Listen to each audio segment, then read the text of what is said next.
ジャパニーズポッドキャストビル桜子。皆さんおはようございます。こんにちは、こんばんは。桜子です。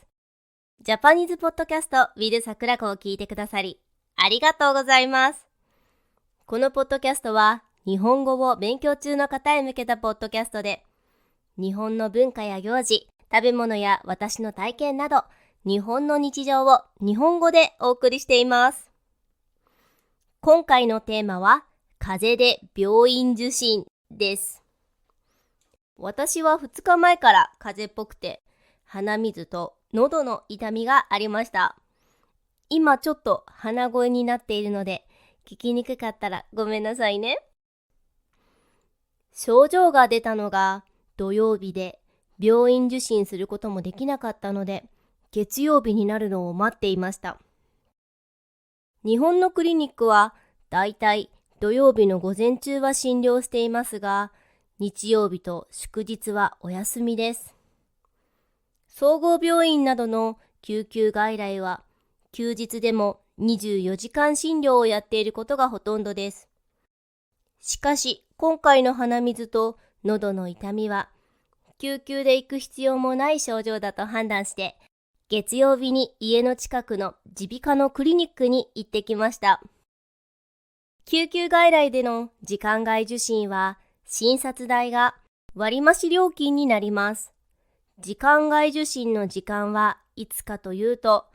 夜間、早朝、休日、深夜の時間帯のことです。緊急を要するほどの症状ではないのに、平日は忙しいから、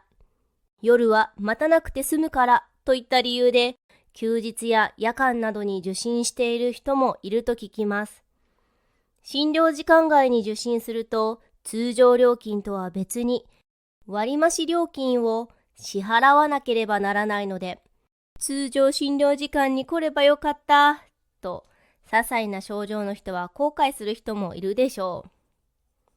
年齢や時間帯にもよりますが、時間外受診は2500円から6000円くらい割増になります。また、お薬が出た場合、保健薬局での調剤料も割増になります。よっぽどの緊急でなく、自分で判断できるほどのことなら、日中の通常診療に行った方がいいのです。これは緊急性のないたくさんの患者が時間外診療に殺到しないような仕組みの一つです。緊急性かどうかの判断を迷うことがあったり、どう対処すればいいのかわからなくて困ることもあると思います。日本では子ども医療電話相談と救急安心センターの電話相談で、夜間や休日の時間外に医師や看護師などの専門スタッフからのアドバイスが受けれる制度が整っています。私も子ども医療電話相談を利用したことがあって、夜間に電話しました。症状を話して、大きな病院の救急外来に行った方がいいですとアドバイスいただき、時間外受診したことがあります。そういった制度を活用してから、時間外受診するのが一番いいかなと思います。時間外受診だから混んでないというのは間違いで、それなりに待ち時間があります。最低でも1時間から2時間くらい。待つこと自体が体調不良時には辛いので、時間外受診に行かなくていいなら行きたくないというのが私の本音ですね。さて、私が耳鼻科に行った話に戻しますね。私はもともと慢性扁桃炎があるので、喉の奥の痛みがひどくなりやすいんです。鼻水がたくさん出て、鼻をティッシュで噛むので、鼻の皮がめくれたりしていました。病院ではウェブ予約ができたので、朝8時の受付開始とともに予約して10番目でした。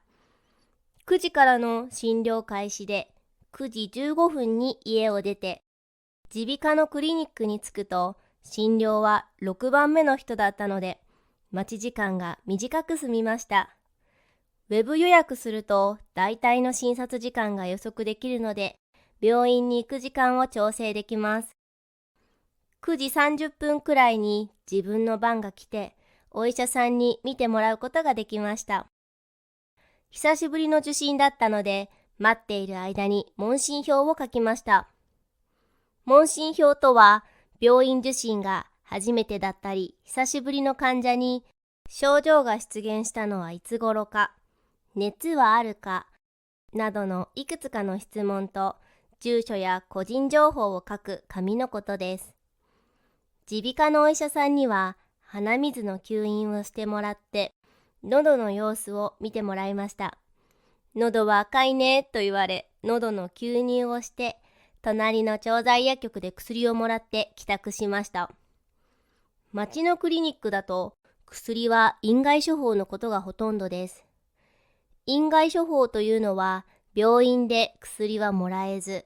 病院から出た処方箋を調剤薬局に出して薬を買います。